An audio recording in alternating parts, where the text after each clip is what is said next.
Today I'm going to show you how to use Final Cut Pro's new AI-driven beat detection feature to make any stock music track sound like it was custom cut for your particular video.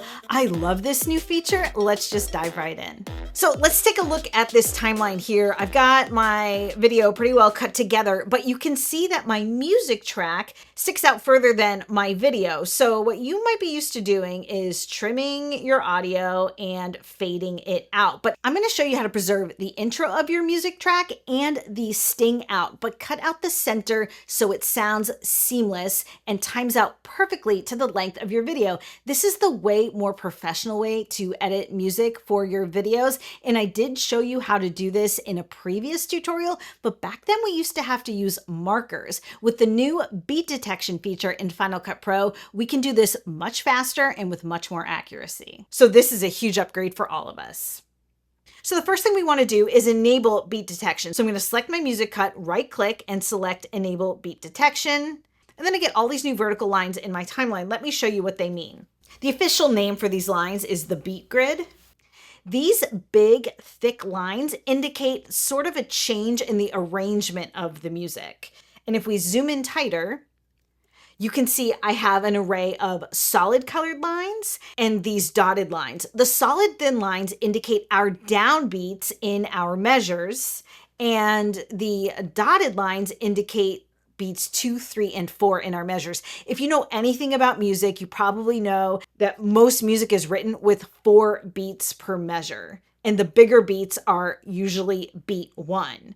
And so that's what we're seeing reflected here. But you don't need to worry about all that music theory to follow along with this tutorial, okay? So let's zoom back out of our timeline. And the first thing I want to do is still selected on that music cut. I want to make it a connected storyline. So I'm going to hit Command G. This is going to be really important. Do not skip this step. Then what I want to do is think about how much of this music I need to cut out. So I'm going to switch to my range tool by hitting R, and I'm going to click and drag and see how long this music is extending past my video. So I'm at about 20, 21 seconds here. Now I look at the tail end of this music and it's really faded out. I could do without all that. So I'm really just worried about this time frame here. So I'm going to go back to the select tool by hitting A, and I'm going to focus on these big, thick lines. Remember, I said that these indicate to me a change in the arrangement of the music. So let's listen back so we can hear what I mean by that. So let me cue my playhead to the beginning of the timeline. I'm going to select the music cut, not the connected storyline, and I'm going to solo it. So I'm not hearing any talking or any other ambient noise in my video. I'm just focusing on the music. And let's play it back and listen. And then I'm going to skip my playhead to right before the next big thick line and listen to that. You can see the difference there. All of a sudden, this little guitar riff has come in. Let's listen to the next section. Okay, this section sounds less full. Let's listen to the next one. Now we're back to that guitar riff. Next one. Now we have this very fast-paced percussive section, which I'm personally not crazy about. Let's listen to the next section. This has no percussion.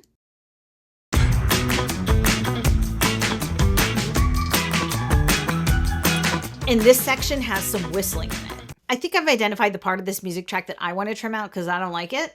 So I think it's this section here. Okay, yes. So what I'm going to do is zoom way in on my timeline. I want to see these 2 thick lines that indicate that section of music that I don't personally care for.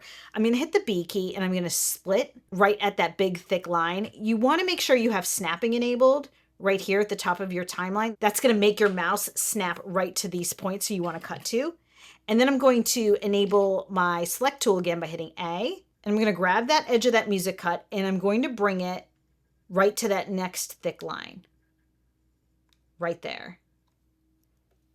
Let me zoom out and let's play it back and listen to how clean this edit sounds. How perfect is that? You would never know that we cut out part of this music track from here. This is why beat detection is amazing. But let me go back to the end of our music cut and see how much more we have to trim off. So I'm gonna go back to the range tool, and it looks to me like we need to lose another 9 seconds. Now, my big thick lines that indicate the changes in my arrangement seem to be spaced apart more than 9 seconds. So I'm not gonna try to cut out a whole section like that again. Instead, what I'm going to do is I'm gonna zoom in, and I'm going to focus on these solid downbeat lines. And I'm gonna find 9 seconds in here to cut. I think our best bet is to cut more toward the middle. And I'm gonna open the range tool again. I'm gonna start at one of these downbeat lines, and I'm gonna keep scrubbing till I hit another downbeat line at about 9 seconds. And I've done that. I'm just this time going to hit the delete key because I've already selected my range. And let's look again at the end. And I think we've done a really good job there. The music's really fading out, and I could trim right here. Let's unsolo the music and play it back and listen. Sweet, and the orange zest is for the subtle things. If you try this French toast, I need to know what you think. Let me know in the comments. Thanks for watching. I'll see you again soon.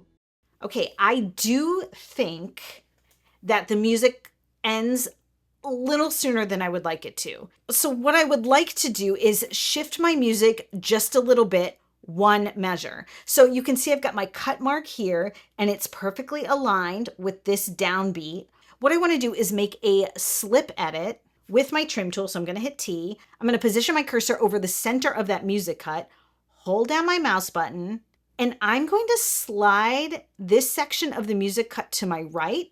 And you'll see as I slide, new beat lines are emerging at that cut point. And I'm going to keep going until I hit a solid line. So I've shifted that music over just 4 beats. Let's listen to the end of our video and see how it sounds. What you think? Let me know in the comments. Thanks for watching. I'll see you again soon. That to me is perfect. I'm just going to extend the end of her shot just a beat. I'm going to extend the music just a beat, and I'm going to add a little teardrop fade. Thanks for watching. I'll see you again soon. There you go. That sounds perfect. Beat detection is one of the most useful tools in Final Cut Pro. If you haven't heard, Final Cut just dropped a whole bunch of AI tools. And if you're curious about what they are, I'll link to a whole bunch of videos down below. I'll stick a couple of them here for you too. You guys, thanks for hanging out. I'll see you again.